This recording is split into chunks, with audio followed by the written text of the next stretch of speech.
Are you sitting in a space where you are struggling with anxiety? Do you feel like a prisoner to the cycles of depression? Do you feel stuck in your own life and feel frustrated and lost, but yet you know there is so much more on the other side of this mental breakdown? I want to hold your hand through this therapeutic life healing journey.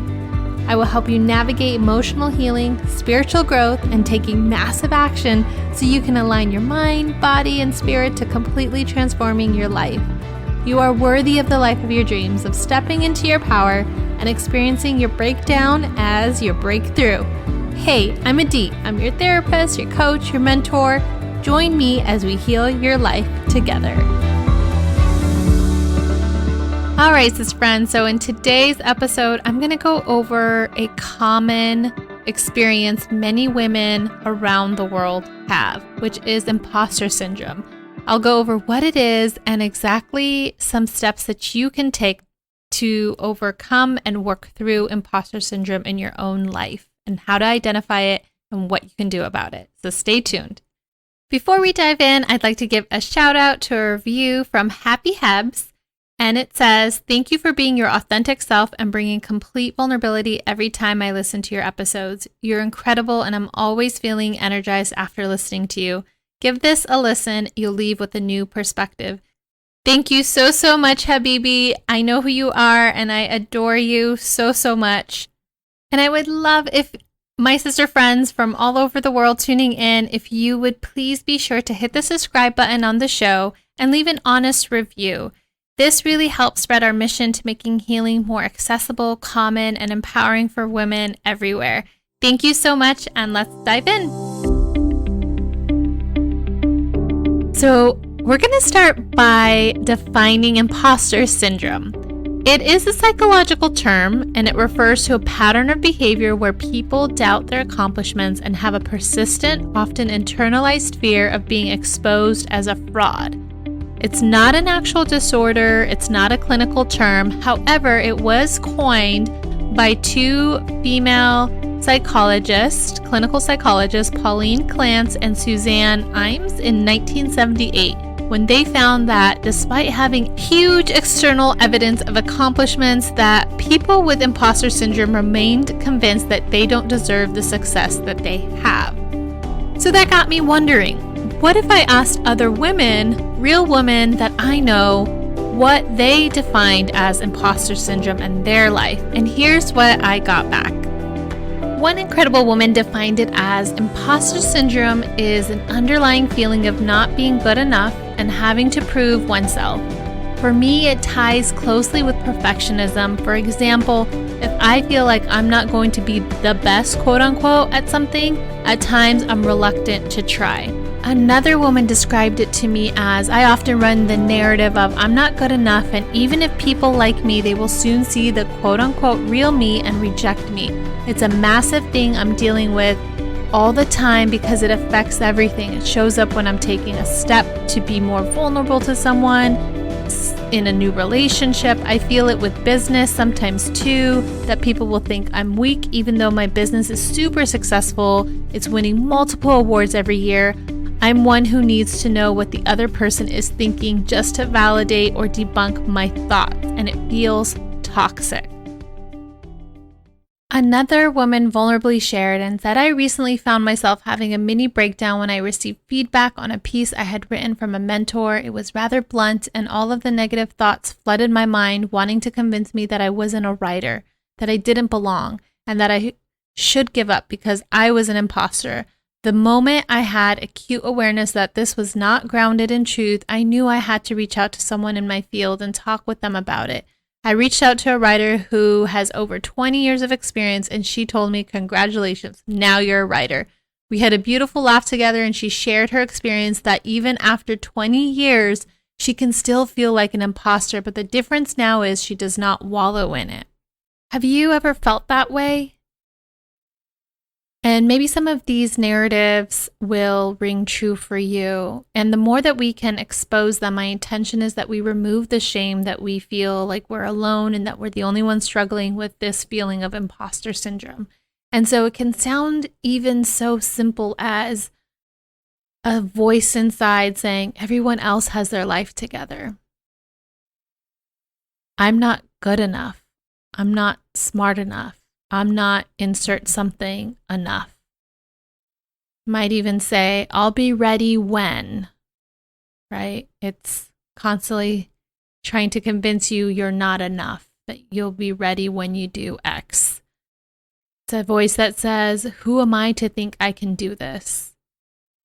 It's a voice that says, I'm a fraud. I'm going to let everyone down. Right? So imposter syndrome is something especially women and women who come from minority backgrounds really suffer the most from it. And it impacts us every single day. The key is the awareness that that's what's coming up for you and that this is just a narrative. It's just a thought, and really kind of zooming out and making it abstract and making it an objective thought and not attaching or marrying it as truth for yourself, right? So you get that promotion at work and your inner narrative, your inner critic says, it must have been a long shot that they picked me, that there was nobody else that was a candidate. And so they just decided to promote me, right? That I didn't really deserve that promotion. I didn't work my butt off for it, right? You don't acknowledge how hard you work to actually earn that. And it might be something like you have your own business and you're having success and you tell yourself, well, that was just sheer chance that, this person found you and that you made your first sale. It was just chance. It was just luck. It was just a one-time thing that it's going to stop, right? It's not going to continue, that I'm not successful, right? You minimize how accomplished and successful and powerful you are, sister friend. So this inner critic gets louder if we allow it to. And it even can get so loud in such subtle moments as such as giving a presentation at work, right? It's secretly thinking that you're about to be found out, that you are not as the smartest person in the room. And so who are you to give this presentation? And you're not the most experienced person in the room. So who are you to come up here and do this training, right? It's completely derailing. It's exhausting. And the best part is it's not even true, right? And so that's the part we're going to dive into deeply, because I so want you to take these next steps and really incorporate them in your day-to-day. I have done that. I feel imposter syndrome, like I can't even say the word. Even now, it's like, who am I to be doing a podcast? There's a million other therapists who are better than what I'm doing, and they should have their podcasts. And right, it's all these inner critics. So we constantly have to check that. It's there. And as women, I cannot express it enough that we constantly feel like we don't deserve a seat at the table, that our voices, we question it, we doubt it, when really we are damn successful and powerful, and we should take up space, and we deserve to take up space, and we are successful, and we have complete right to have the success in our life and claim it and own it. So let's get you there, girlfriend. The 5 ways that I have found successful for me to face imposter syndrome narratives as they come up. So it's the voice that says, you're not this enough. Who are you to start this podcast? Who are you to be starting to do life coaching and doing retreats for, international? We're like, who are you, right? So I'm going to check that voice, and I've been checking that voice, and I want you to try some of these things that I have and see if they work for you. So as the narrative comes up, right, you're going to challenge it. You're going to really love yourself through all of that. And so ways that I have been able to consistently face that narrative and really challenge it is, number 1, I find a safe peer group that helps normalize the feeling and ensures that I'm not alone, that you're not alone. So this could be a Facebook group. It could be a mastermind that you join, a coaching session. There's so many free resources. You can even just listen to this episode and see you're not alone. Follow accounts on Instagram and join other women who are speaking very vulnerably about this topic and really finding these safe peer groups to be in. Start a conversation with your friends, your close girlfriends, and say, hey, are you struggling with this? Or you send them this post and say, can we maybe do, now that we're all in like sheltering in place, maybe do like a Zoom or a FaceTime, and we can have some wine or tea or coffee or whatever, and like talk about what this looks like for you and in your life and how we can support each other, right? So finding a safe peer group, that's one way that I've worked through that. And then I keep using that. Number 2, voicing your fears to a coach or a therapist, finding a safe person that you can really unload to. And so a coach, a therapist can be that person for you.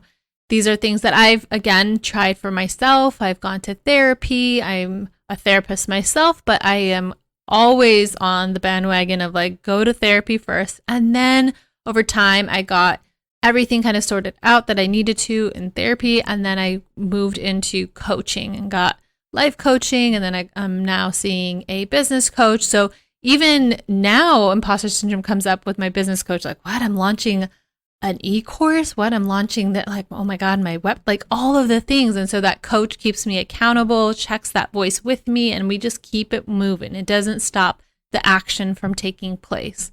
Number 3, write down a list of all your achievements, your skills, your successes to really demonstrate that you really do have concrete value to share with the world, to do whatever it is that you're doing, to share your gifts in whatever space you're in. It doesn't necessarily have to be this like online space, right? You could quietly do it wherever you are in the world and whatever you're working on. Like, you have the skills, you deserve that promotion, you should be recognized, you should be awarded, you should be receiving all these accolades and not shying away from them. So really writing those down and seeing like, wow, I'm a badass. Like, look at all the things that I've accomplished, and celebrating that you worked your ass off to get to where you are.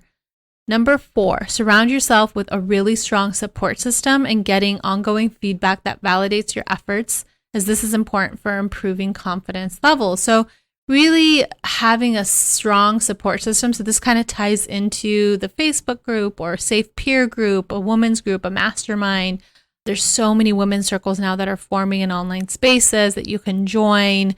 And so really continuing to create this sisterhood in your life, this tribe, wherever that exists for you. Maybe you already have that in your friend group. Great. Really continue to support one another in what you're doing and what they're doing, and support with what their growth is and one another, and really can be your biggest cheerleaders. Like, we definitely need a support system as women, to have cheerleaders around us to keep us going, because the rest of the world can be so draining, and our own minds can be so draining and derailing us from the truth. So having a strong support system. Number 5, taking small action daily, weekly to make yourself proud towards your goal, and learning to rest but not to quit, right? So sometimes it can be so exhausting, right? You're maybe working on a blog, maybe you're trying to put something together to put on Etsy and sell it. Maybe you want to do your art, you want to make plants, you want to start your coffee shop, you want to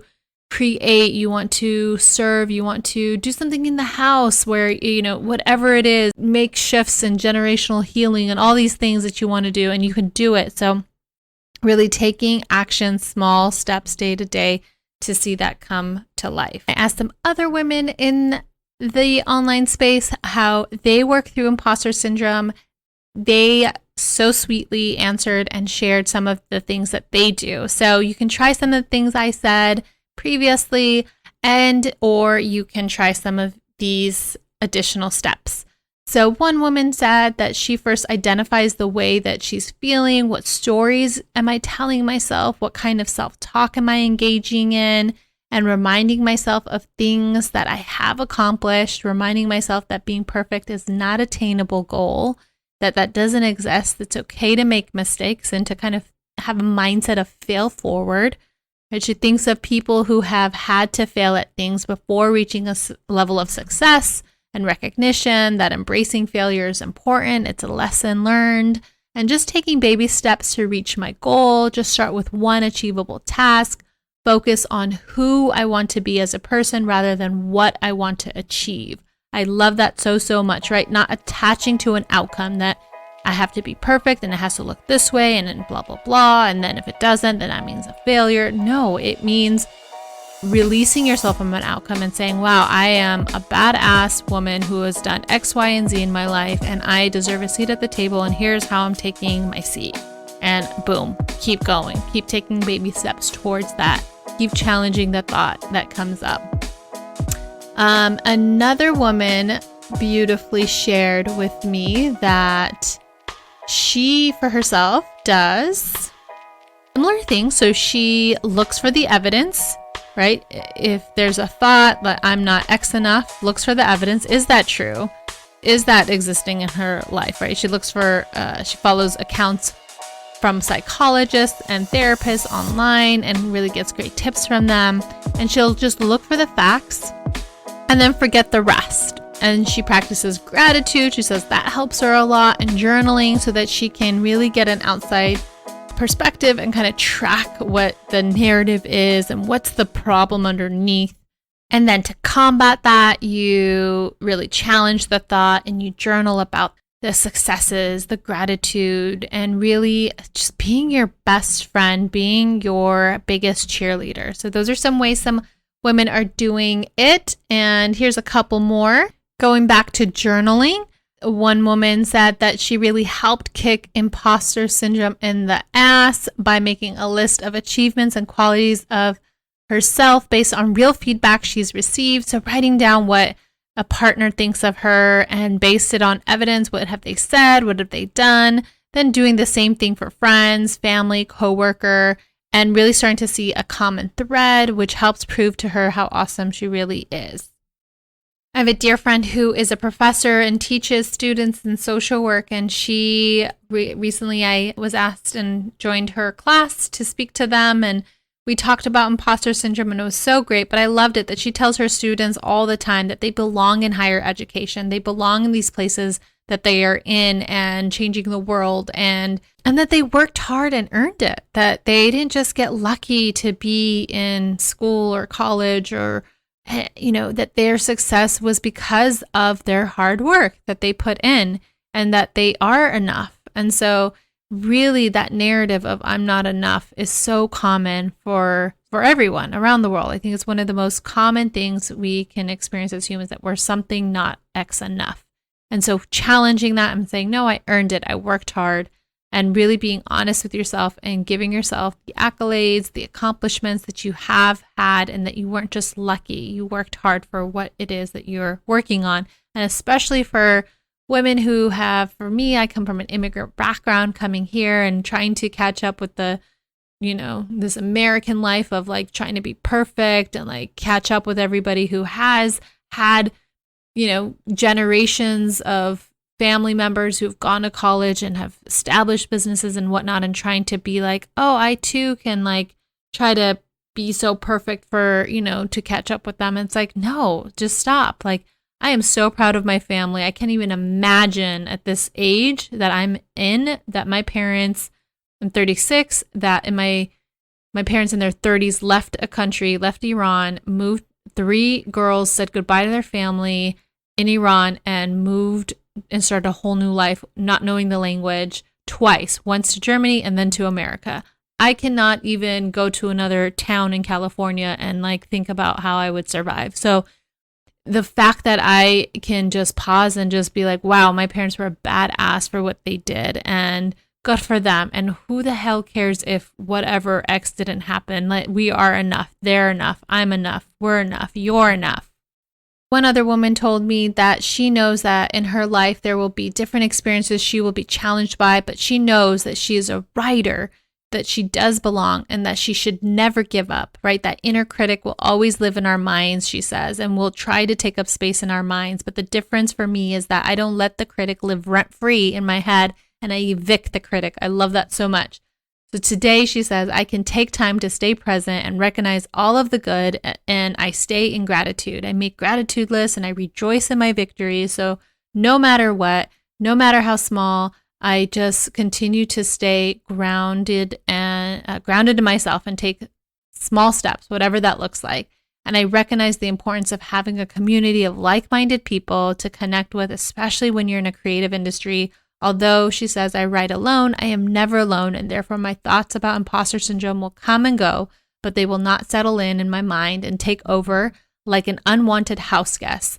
As Adit says, and she's so cute that she referenced, I say this all the time, and I've done it in the sunset meditations, that you let your thoughts come and go, but don't let them stay for tea, right? Don't serve them tea. Just let your thoughts are just house guests. Let them come and go, but don't serve them tea. Let them come and go. Don't serve them tea, right? So kind of keeping that mindset in mind, just label the thought thinking. So the I'm not narrative comes in, be like, I see it objectively. I label it thinking. I'm not serving you tea. I'm not going to wallow in it. And so for her, she said that really helped. That was key for her, just kind of resetting that narrative and coming back to her accomplishments. And she said that it is key that I have a spiritual practice that guides me throughout my writing process. And I pay homage to that every day through prayer, working on my spiritual self, and gravitating towards safe spaces to which I can then go out into the world. And no matter the feedback I receive, I'm aware that feelings are not facts and that they will not define me.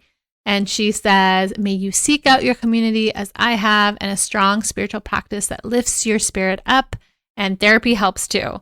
I love that so much. Shout out to the women who really just spent some time to message me and share their definition of imposter syndrome and what they do. Veronica out in Los Angeles, and Sam out in Australia, and Leah out in also Australia. So thank you so, so much. Beautiful souls, beautiful ladies. You have a gift. You were born to share your gifts with the world, with your community, with your family, with your friends, with yourself, wherever you are in your career, that you deserve it. You've worked your ass off, and to celebrate that and to kick imposter syndrome in the ass when it comes up. All right, sister friend, I'm going to leave you with that, and I hope that you have a beautiful, blessed rest of your day. Stay tuned for future episodes. We're going to be diving into inner child work, reparenting, spirituality, empath journey, and so much more. Decolonizing therapy. I have some exciting interviews lined up with some therapists that I cannot wait for you to meet in the podcast, and I will tag all their information so you can find them in the online world as well. Diversity matters so much to me, diverse voices from women from all over. And so I will be bringing that to you with full heart. If you are ever in question about your journey, please feel free to reach out to me. Find me on Instagram, and I'll leave all of that in the show notes. You know where to find me in there. And until then, stay blessed and take good care of your soul and spirit and heart and minds and body. Bye, friend. Hey, sister friend, are you interested in learning more about yourself and going deeper and expanding in self-awareness? Maybe you want to deepen your relationship with your partner, with yourself, with family, with friends. Maybe you want to shift in your career and you want to kind of workshop some of those ideas out. Well, I am here for you. I am offering a sliding scale fee at this time for life coaching with me individually. I have 14 years of experience in the mental health field, and I cannot wait to show up and to serve you. And everything is virtual, so all it is a confidential server that you log into, and then we're set up for our one-on-one sessions. To inquire about that, you can go to my website, aditc.com. It's in the show notes. Or you can just message me on Instagram, send me an email. My contact information is there. And we can decide if we're a match, and we can go from there.